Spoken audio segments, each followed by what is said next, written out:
Mga kababayan po natin, itong claim ni Miss Maharlika, anong sabi ni Miss Maharlika?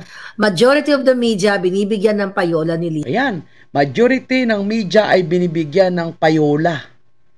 Kaya hindi po tayo magtaka, no? Kapag mag-browse po kayo ngayon ng mainstream media, sa Facebook nila, sa YouTube nila, doon sa pre-television po nila, makikita nyo lahat. Puro Duterte yung highlight. At yung mga paninira, yung nakakasira sa mga Duterte, yun ang ina-highlight ngayon sa mainstream media. Satanas, nakalimutan nyo na ba ang pinakaunang-unang expose ko na pinaayos ka agad yung kitchen dyan sa Malacanang, pinaayos ka agad ang Malacanang, binigyan ng special treatment yung mga media na yan at binibigyan ng, meron pa silang I forgot the name, sa Quezon City na binibigyan sila ng every Saturday pag nagmi-meeting sila ng 20,000 pesos na payola. Sana all may 20,000 na payula, mga kababayan natin, no? So talagang abundance po itong nasa mainstream media ngayon. Ang sinasabi nila na ito ay dapat i-present sa ICC yung mga testimonya.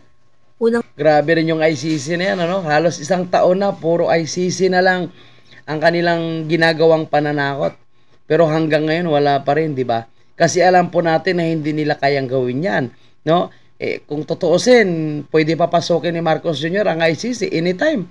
Dahil, yan, sinisiraan niya na yung mga Duterte. Pero kapag ginawa niya yan, siya yung sisira sa kanyang pangalan, siya yung sisira ng kanyang sarili. Dahil nanindigan yan, sinasabi niya na in 100 times, ulit-ulitin niyang sabihin na hindi siya papayag na papasok po yung ICC sa ating bansa.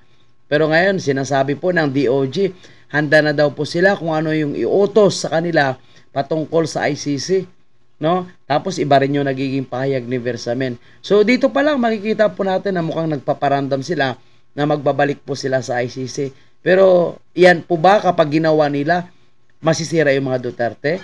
No? Tuluyan na ba nilang ma-destroy itong Duterte brand of government na iniwan sa atin na napakaganda? Hindi rin po. Sila yung masisira. Bakit? Wala po silang paninindigan. Lalo nilang ididiin at lalo nilang papatunayan na sila po ay sinungaling at walang isang salita. Sa totoo lang. Una, mga palangga, hindi na po tayo miyembro ng ICC dahil kumalas na ang Pangulong Duterte dyan. So nakita nyo kung gaano kayo linlangin ang mga Jutang Ginemes. At tama ang isang abogadong magaling na si Harry Roque na yung mga testimonya dyan dapat ang mga piskalya, ang mga piskal o yung mga prosecutor o yung mga hukom natin ay hindi ka basta-basta sasabak dyan nang wala kang certain number of years or X number of years para maging bihasa, para magsalansan sa rules of evidence o sa mga testimonya. Ang nangyayari ngayon, huwad na hukom yung mga Jutang Ginemes dyan.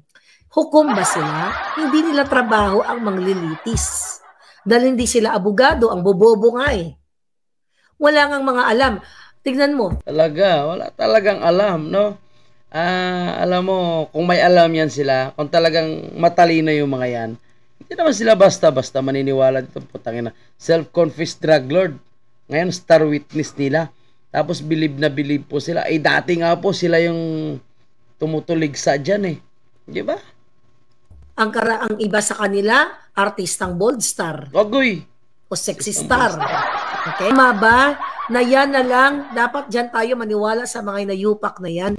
Hindi po sila hukom. Sabi ko nga, in the past, kung ganyan pala, na ang tingin nila sila ay mga huwad na hukom, kaysa nagbabayad ang gobyerno, ang taong bayan sa sa Supreme Court, sa lahat ng korte ng Pilipinas, pagbuburahin na lang natin yan, i-abolish na lang natin yung mga Korte Suprema sa buong mundo, okay? Lahat ng korte, wala na tayo. Wag na kayo mag-practice ng abogasya. Right? Ayan, wag na mag-practice ng abogasya daw. Dahil dyan na lang lahat lilitisin sa House of Representatives.